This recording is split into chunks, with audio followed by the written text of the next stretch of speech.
నమస్తే, welcome to Politent Health. High BP, diabetes ఉన్న వాళ్ళకి సంబంధించి ఎలాంటి ఆహార పదార్థాలు తీసుకుంటే ఆరోగ్యానికి మంచిది, అదేవిధంగా వాళ్ళ జీవనశైలి అంటూ ఏ విధంగా ఉండాలి, ఎలాంటి మార్పులు అంటూ చేసుకోవాలి, ఈ విషయాల గురించి డాక్టర్ గారిని అడిగి తెలుసుకుందాం. ప్రజెంట్ మనతో ఉన్నారు జనరల్ ఫిజిషియన్ డాక్టర్ శశాంత్ గారు. నమస్తే డాక్టర్ గారు. నమస్తే. డాక్టర్ గారు, ఇప్పుడు హై బీపీ అనుకోవచ్చు, కొంతమందికి డయాబెటీస్ కూడా ఉంటుంది కాబట్టి వాళ్ళకి సంబంధించిన డైట్ అంటూ ఏ విధంగా తీసుకోవాలండి? ఫుడ్ డైట్ అనుకోవచ్చు. యూజువల్గా డయాబెటీస్ ఉన్న పేషెంట్స్కి మనము లో కార్బోహైడ్రేట్ డైట్ అని చెప్తాము. మామూలుగా వేరియస్ మనం తినే ఫుడ్ ప్రోడక్ట్స్కి గ్లైసిమిక్ ఇండెక్స్ అనేది ఉంటుందండి. అంటే ఎక్కువ గ్లైసిమిక్ ఇండెక్స్ ఉన్న ఫుడ్స్ని మనం తగ్గించుకోవాలి. తక్కువ గ్లైసిమిక్ ఫుడ్స్ తీసుకుంటే మన బాడీలో ఆల్రెడీ షుగర్ ఉంది కాబట్టి బయట నుంచి ఇచ్చే ఫుడ్ కొంచెం షుగర్ లెవెల్స్ని పెంచకుండా ఉంటుందండి. సో దీంట్లో మామూలుగా మన సౌత్ ఇండియా నుంచి వచ్చాం కాబట్టి మనకి స్టేపుల్ ఫుడ్ రైస్. రెగ్యులర్గా రైస్ తింటాము, 2 to 3 టైమ్స్ తింటాము. ఇదివరకు మన గ్రాండ్ పేరెంట్స్ 3 టైమ్స్ రైస్ తినేవాళ్ళు ఉండేది. ఇప్పుడు మనం అట్లీస్ట్ వన్స్ ఆర్ ట్వైస్ తింటున్నాము. ఈ షుగర్ ఉన్న పేషెంట్లు కార్బోహైడ్రేట్స్ని తగ్గించి వేరేవి తీసుకోవాలండి. సో ఈ కార్బోహైడ్రేట్ రిచ్ ఏంటంటే, మనం ఫర్ ఎగ్జాంపుల్ మనం ఫుడ్కి వస్తే రైస్ అనేది తగ్గించాలి. వెజిటేబుల్స్ వరకు వస్తే ఆలుగడ్డలు, ఈ గడ్డలు అవన్నీ తక్కువ తీసుకుంటూ ఉండాలి ఆల్టర్నేట్గా. అండ్ రైస్ ప్లేస్లో మనము రాగులు, జొన్నలు, గోధుమలు, సజ్జలు ఇలాంటి మిల్లెట్స్ ఇలాంటివి తీసుకోవచ్చు. అండ్ ఫ్రూట్స్లో అయితే కామన్గా షుగర్ ఎక్కువ ఉన్న ఫ్రూట్స్ని అవాయిడ్ చేయాలి. లైక్ బనానా, మ్యాంగో, సీతాఫలాలు, సపోటా, గ్రేప్స్ వీటిలలో షుగర్ కంటెంట్ కొంచెం హై ఉంటుందండి.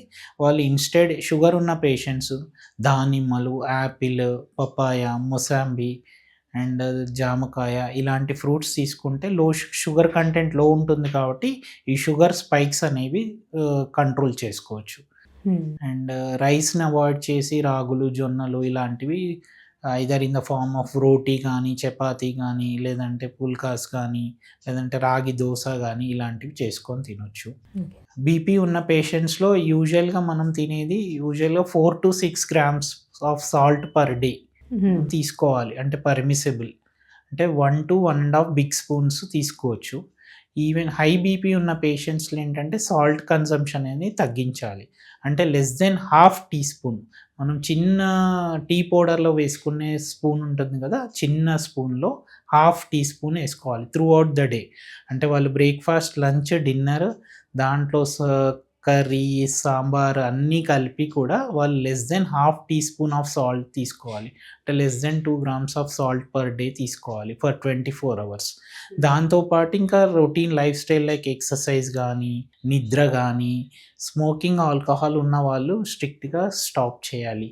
డయాబెటీస్, హైపర్ టెన్షన్ ఇవి ఎందుకంటే ఈవెన్ బీపీ, షుగర్ కంట్రోల్లో ఉండాలి.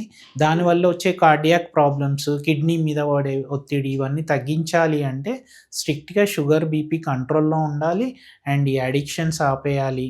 స్లీప్ అడిక్వేట్గా ఉండాలి. స్ట్రెస్ తీసుకోవద్దు. స్మోకింగ్, ఆల్కహాల్ ఉంటే ఆపేసేయాలి. అండ్ వేరే హార్ట్వి అలాంటివి కండిషన్స్ ఉంటే వాటివి కూడా రెగ్యులర్గా కంట్రోల్లో ఉంచుకోవాలి. అండ్ మోర్ ఇంపార్టెంట్ థింగ్ ఏంటంటే అట్లీస్ట్ వన్స్ ఇన్ 3 months అయినా, అట్లీస్ట్ 1 to 3 monthsకి అయినా ఒకసారి డాక్టర్ని సంప్రదించి అవసరమైన టెస్టులు చేసి డాక్టర్ని కలుస్తూ ఉండాలి. మెడిసిన్స్ ఏమైనా మార్చుకోవాలా అవే కంటిన్యూ ఇవి ఫాలో అయితే షుగర్ రిలేటెడ్, బీపీ రిలేటెడ్ 2 కంట్రోల్లో ఉంటాయి. Thank you so much. Right.